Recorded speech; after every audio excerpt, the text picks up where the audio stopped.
d'Info. Devant la barre de Soir d'Info, un juge ce soir. Il s'agit Aram Touré, du vice-président de la Cour de justice de la CEDEAO. C'est à vous. Merci bien, Chérif Diop. L'honorable juge Ouattara Beribé est avec nous ce soir. Bonsoir, Monsieur Ouattara, et merci d'être là. Bonsoir, madame. La délégation de la Cour de justice de la CEDEAO, qui est actuellement à Dakar, est en train d'organiser des concertations pour faire connaître cette juridiction. Vous avez l'impression qu'elle est méconnue ou qu'elle n'est pas suffisamment connue par la population de la communauté? Oui, madame, vous avez parfaitement raison. Vous savez que lorsque la CEDEAO a décidé de créer cette Cour de justice, dans le traité révisé de 1991, qui a été révisité en 1993, donc c'est les 16 États de la CEDEAO qui sont usagers de cette Cour-là. Lorsque la Mauritanie s'est retirée, donc il reste 15 États, dont 8 États francophones, 5 États lusophones, et puis 5 États anglophones, et puis 2 États lusophones. Alors, cette Cour a son siège à Abuja, au Nigeria. Et tous les autres pays sont loin par rapport à cette Cour. Les membres de ces pays sont également utilisateurs de cette Cour. Alors, il est évident que les populations ne sont pas familières avec les procédures qui ont cours devant cette Cour. Et donc, il est important, quand on s'est rendu compte que la Cour est méconnue, ou en tout cas mal connue, ou très peu connue, toutes ces expressions-là sont valables, alors la Cour a dans son programme annuellement de visiter quelques pays. Donc l'année dernière, nous avons mis l'accent sur les pays anglophones et lusophones. C'est ainsi qu'on a visité la Sierra Leone, le Libéria et le Cap-Vert. Cette année, on a mis l'accent sur les pays francophones. On a commencé par la Côte d'Ivoire, ensuite le Sénégal. D'ici, on va aller en Guinée et on va terminer par le Niger. Donc c'est effectivement parce que la Cour est méconnue de ses usagers qu'elle se déporte vers eux pour les entretenir, pour les informer, et de sorte que les populations puissent s'approprier le droit communautaire. D'accord. Alors, qui peut aujourd'hui saisir la Cour de justice de la CEDEAO et comment s'y prendre? Alors, initialement, la Cour avait été conçue comme une Cour interétatique, c'est-à-dire qu'elle connaissait du contentieux entre États, du contentieux entre États et les institutions de la communauté, ou du contentieux entre les agents de la communauté et les institutions de la communauté ou les États. Mais en 2005, il y a eu une évolution et donc la Cour a vu ses compétences s'élargir pour couvrir le volet violation des droits de l'homme. Donc dans le protocole additionnel, le protocole supplémentaire de 2005, la Cour a eu compétence de juger toutes les affaires concernant les violations des droits de l'homme dans l'espace CEDEAO, c'est-à-dire dans les 15 États membres. Donc à partir de ce moment, alors initialement, il n'y avait que les États et eux seuls qui pouvaient saisir la Cour, mais depuis 2005, le prétoire de la Cour a été ouvert à toutes les personnes, aussi bien physiques que morales. De sorte que maintenant, un individu, personne physique, peut saisir la Cour, une personne morale peut saisir la Cour, et même, il arrive que des partis politiques saisissent la Cour. Tout dépend de l'intérêt qui est en jeu, tout dépend du droit qui a été violé. Est-ce que la Cour a une compétence sur les questions électorales? Notamment la participation d'un citoyen à une élection, en tout cas pour les pays membres. Alors, sur ce point, il faut être précis. En tant que tel, la Cour n'a pas une compétence en matière électorale. Mais lorsqu'il y a des violations des droits de l'homme au moment des élections, la Cour devient compétente. Notamment, il est indiqué dans le protocole international sur les droits civils et politiques que tous les citoyens sont égaux devant les chartes publiques de leur État. Donc si vous avez une disposition du code électoral ou d'un règlement électoral qui n'est pas juste et qui est discriminatoire, donc qui écarte injustement un citoyen des élections, et qu'il saisit la Cour, en ce moment, la Cour intervient.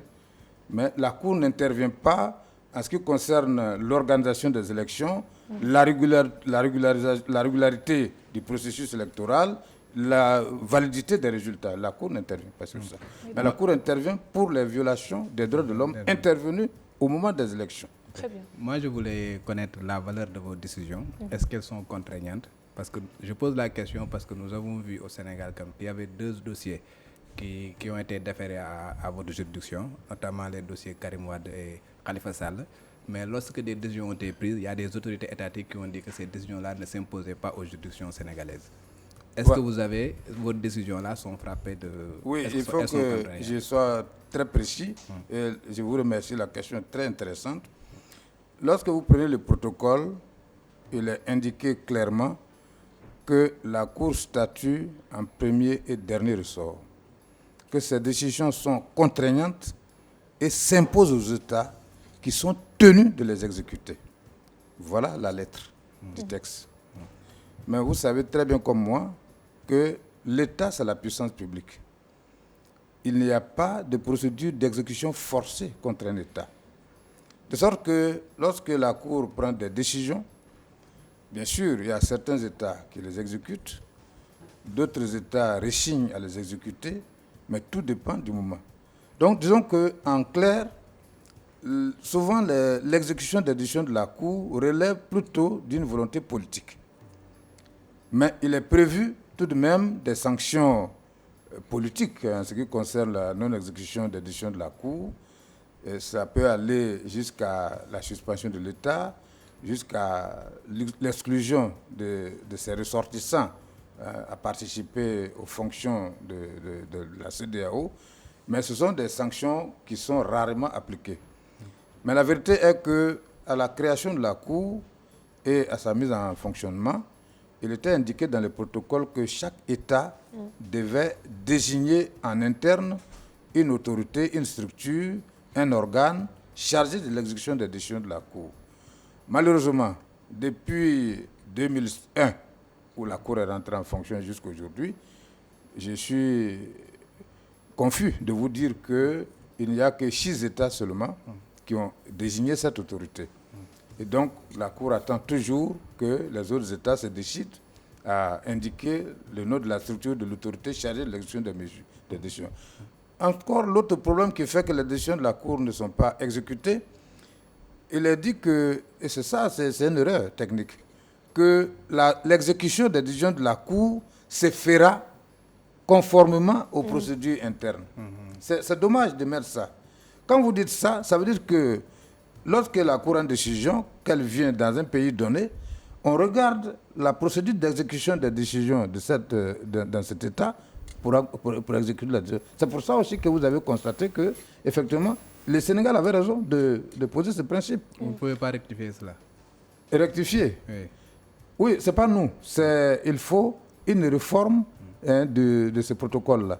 Et la Cour n'a pas la possibilité de réformer les protocoles. C'est la conférence des chefs d'État et de gouvernement qui seule a compétence pour faire les protocoles et puis modifier les textes de la communauté. Donc la Cour constate qu'effectivement, il y a sujet à réflexion ici. Si on veut une efficacité, parce que pour moi, la justice n'est efficace que lorsque ces décisions sont exécutées. Et donc, lorsque les décisions ne sont pas exécutées, vous aurez beau rédiger les meilleurs arrêts du monde. Mais à quoi servent alors les décisions rendues par la Cour? Non, certaines décisions sont exécutées. Elles ne sont pas appliquées. Non, beaucoup sont exécutées quand même. Certaines non, d'autres sont exécutées. Mais on est en train de réfléchir sur les solutions, on fait des propositions pour parvenir un jour à l'exécution de nos décisions de façon définitive et dans tous les États. Y a-t-il des voies de recours qui s'offrent aux bénéficiaires d'une décision de la Cour de justice si un État refuse d'appliquer cette décision-là? Bon, ce qui existe comme recours, c'est la procédure en manquement à ses responsabilités d'un État. Mais la mise en œuvre de cette procédure relève exclusivement soit du président de la Commission, soit du Conseil des ministres, ou bien d'un autre État. Donc, ce n'est pas la Cour qui engage cette action. Et l'individu lui-même, le bénéficiaire de la décision, ne peut pas non plus engager cette action. Donc, la seule chose qu'il peut faire, c'est de saisir le président de la commission ou bien la conférence des chefs d'État pour dire que tel État a refusé d'exécuter la décision dont je suis bénéficiaire. Donc, c'est de ça qu'il s'agit. Il y a un dossier qui m'interpelle parce qu'il y a le dossier Khalifa Sall. Lorsqu'il a été arrêté et emprisonné, il y a une décision qui a été prise par la Cour de justice de la CEDEAO disant que sa détention était arbitraire au moment où il était encore en détention. Pourquoi, en ce moment-là, vous n'avez pas dit, vous n'avez pas spécifié clairement qu'il devait être libéré purement simplement, mais vous avez préféré tout simplement mettre des dommages et intérêts que l'État du Sénégal devrait payer? Ça dépend de la façon dont la Cour a été saisie et puis de la demande du requérant. Il y a aussi le fait que la Cour, quand elle analyse une situation, vous avez au moins 5 modes de réparation du préjudice. Donc la Cour peut donner des dommages et intérêts, la Cour peut ordonner la restitution de l'objet, c'est-à-dire d'une propriété, la Cour peut exiger le rétablissement. Donc, c'est autant de procédures qui sont prévues. Alors, dans ce cas précis, ça s'est passé avant notre mandat. J'ai lu la décision, c'est vrai, mais il n'était pas impossible que un avocat a demandé aujourd'hui que ça paraissait un inachevé. C'est-à-dire que la Cour, ayant abouti au fait qu'il y avait violation des droits de l'homme, n'est pas allée jusqu'au bout de sa logique pour ordonner la libération. Non, il n'appartenait pas à la Cour d'ordonner la libération de Khalifa Sall. Ce serait une immixtion de la Cour dans les affaires internes des juridictions nationales. Or, notre Cour s'est-elle refusée à se comporter comme une juridiction d'appel ou une juridiction de cassation des décisions des juridictions nationales. La Cour dit qu'elle n'est pas une juridiction supérieure aux juridictions nationales. Le seul lien que la Cour a avec les juridictions nationales, c'est le volet violation des droits de l'homme. Dans une procédure qui se déroule dans un État donné, il peut y avoir des violations des droits de l'homme.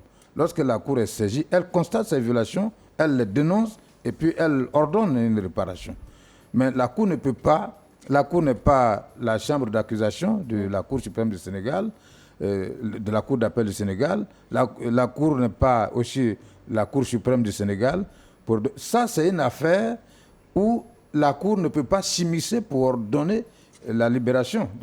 Mais elle constate... Mais honorable, le peu que je sais du droit, quand même, quand on respecte la pyramide des normes, un traité international est supérieur à la constitution même d'un pays. Si la CEDEAO est quand même une juridiction communautaire, voilà, et le Sénégal est signataire de cet arrêté-là, je pense que les décisions de la Il faut distinguer. C'est-à-dire, je vous dis, les liens entre la Cour et les juridictions nationales, c'est le volet violation des droits de l'homme.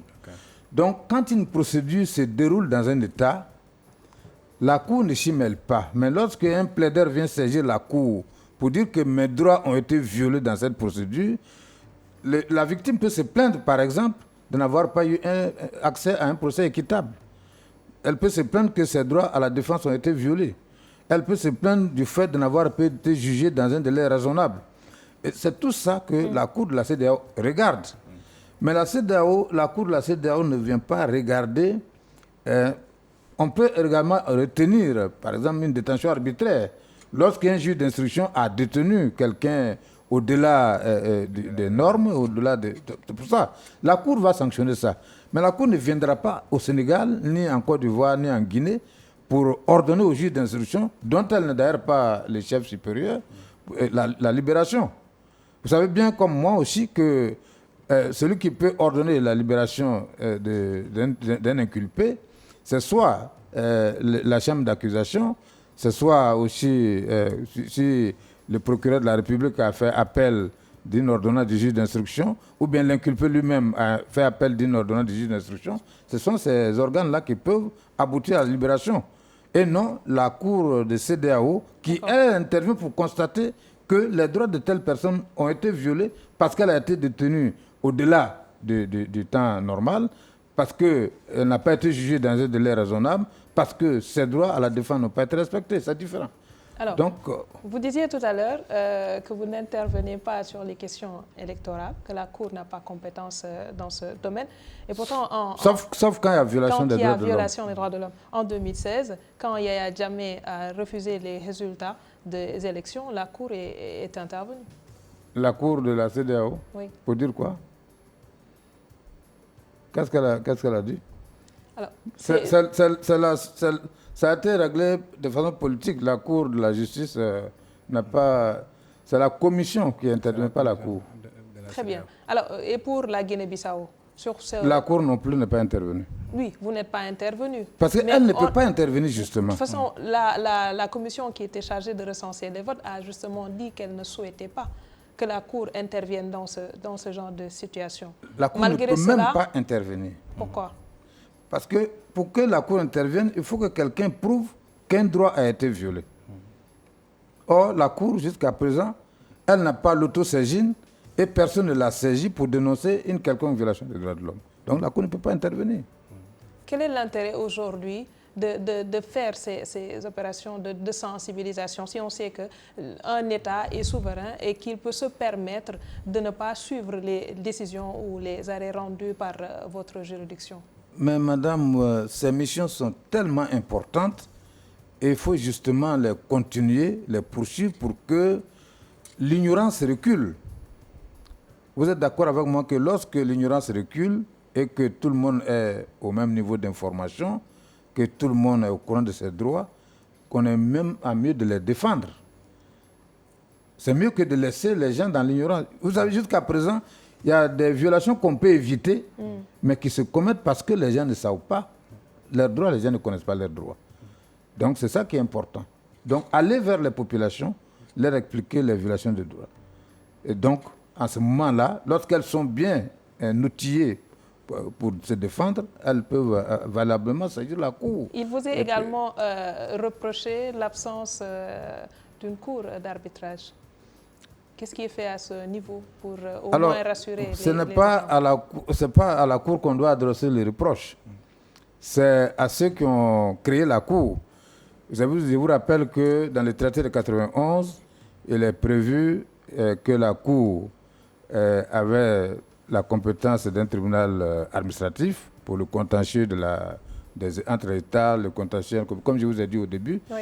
Ensuite, elle avait la compétence contentieuse et elle avait une compétence consultative, c'est-à-dire qu'un État ou bien un groupe d'États ou bien la Commission et le Conseil des ministres peuvent saisir la Cour pour demander un avis technique sur l'interprétation du traité ou bien d'une partie du traité ou d'une clause d'un article du traité ou bien même des textes qui régissent le fonctionnement de la communauté.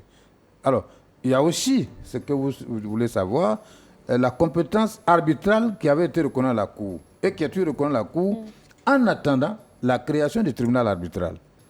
Donc, il était question qu'un règlement d'arbitrage soit rédigé et que les juges soient formés à l'arbitrage avant que la Cour ne commence à opérer comme une juridiction arbitrale. Ça n'avait pas été fait. C'est tout récemment, en 2019, que finalement le règlement d'arbitrage a été rédigé et transmis. Donc il suit son cours, il n'est pas encore adopté. Donc on va dire, si on était des anglophones, wait and see. Oui, Daouda. Oui. En matière de droits de l'homme, vous utilisez quand même une panoplie d'instruments juridiques, surtout internationaux. Oui. Mais il y a des gens qui pensent quand même que la CEDEAO devait avoir un texte spécifique en la matière pour toute la communauté. Qu'est-ce que vous en pensez? Vous avez totalement raison. Effectivement, lorsque la Cour de la CEDEAO a été instituée, elle n'a pas eu, comme les autres cours internationales, une nomenclature juridique à appliquer. Elle n'a pas eu un texte à soi à appliquer. Alors donc, la Cour a dû bâtir la nomenclature par voie jurisprudentielle. Donc, elle a regardé que tous les États de la CEDEAO étaient signataires du pacte de la Charte africaine des droits de l'homme et des peuples. Elle dit, mais tiens, s'ils sont signataires, c'est qu'elle s'applique à eux, puisqu'il est prévu qu'elle s'applique à eux. La Cour a regardé aussi que tous les États africains ont fait un vœu d'appliquer la Déclaration universelle des droits de l'homme, proclamée par les Nations unies. La Cour regarde aussi que le pacte international sur les droits civils et politiques est signé par tous nos États. Donc, du coup, la Cour a dit qu'elle était compétente pour appliquer tous ces textes fondamentaux relatifs aux droits de l'homme. Donc c'est comme ça que la Cour a bâti sa nomenclature, a construit sa nomenclature par voie jurisprudentielle. C'est bon, Daouda? Oui, c'est bon. Alors, merci beaucoup, honorable juge Ouattara Beribé, qui est le vice-président de la Cour de justice de la CEDEAO. Vous êtes encore là pour combien de temps? Nous sommes là jusqu'à samedi. Nous quittons malheureusement le Sénégal samedi. C'est un pays que j'aime beaucoup. Merci beaucoup. Merci également à Daouda et à vous qui nous suivez de partout. Demain, retrouvez-nous à la même heure. Excellente soirée en compagnie